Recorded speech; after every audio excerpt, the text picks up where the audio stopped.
2016 সালের 5 ফেব্রুয়ারি রাত বাংলাদেশের অর্থনৈতিক ইতিহাসে একটি কালো রাত। নিউ ইয়র্কের ফেডারেল রিজার্ভ থেকে বাংলাদেশ ব্যাংকের 8 কোটি 10 লাখ ডলার উধাও হয়ে যায়। চুরির এই ঘটনায় বাংলাদেশের মানুষ সহ গোটা বিশ্বে আর্থিক খাতের নিরাপত্তা নিয়ে প্রশ্ন উঠে। চুরির কয়েকদিনের মধ্যেই শুরু হয় তদন্ত।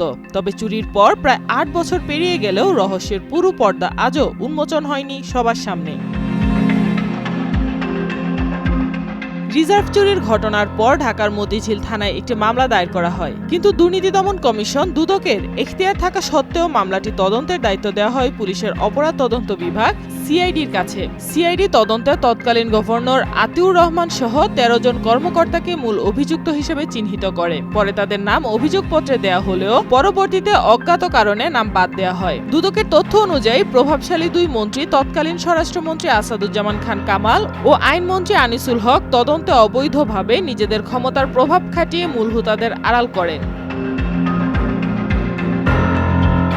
বর্তমানে দুদক মামলার পুনঃতদন্ত শুরু করেছে। দুদকের মহাপরিচালক জানান, নতুন তথ্য উপাত্তের ভিত্তিতে তারা পুনরায় তদন্তে নেমেছেন। এরই মধ্যে কেন্দ্রীয় ব্যাংকের সাবেক ও বর্তমান 12 জন কর্মকর্তাকে তদন্তের আওতায় আনা হয়েছে। এর মধ্যে একজন নির্বাহী পরিচালক, একজন মহাব্যবস্থাপক সহ বেশ কয়েকজন সিনিয়র কর্মকর্তার নাম উঠে এসেছে।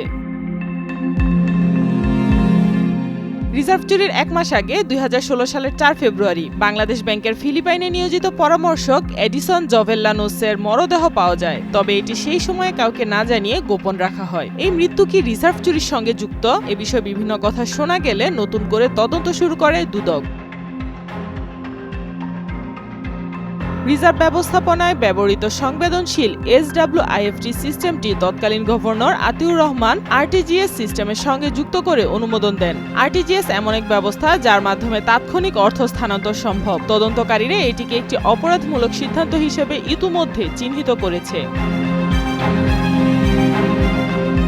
ফিলিপাইনে স্থানান্তরিত 81 মিলিয়ন ডলারের মধ্যে এখন পর্যন্ত প্রায় 18 মিলিয়ন ডলার উদ্ধার করা সম্ভব হয়। বাকিটা কিভাবে ফিরিয়ে আনা হবে তা নিয়ে তদন্তকারীরা এখনো কাজ করছেন। বাংলাদেশ ব্যাংকের রিজার্ভ চুরির এই ঘটনার নেপথ্যে রহস্য যতটা গভীর ততটাই উদ্বেগজনক। দুদকের পুনঃতদন্তে উঠে আসা তথ্য কি সত্যিকারের দোষীদের কাঠগড়ায় দাঁড় করাতে পারবে? রিজার্ভ চুরির ঘটনায় জড়িত প্রভাবশালী মহল কি শেষ পর্যন্ত ধরা পড়বে? পুরো জাতি এখন তাকিয়ে আছে এই তদন্তের দিকে। সাইমা আক্তার, নয়াদিগন্ত।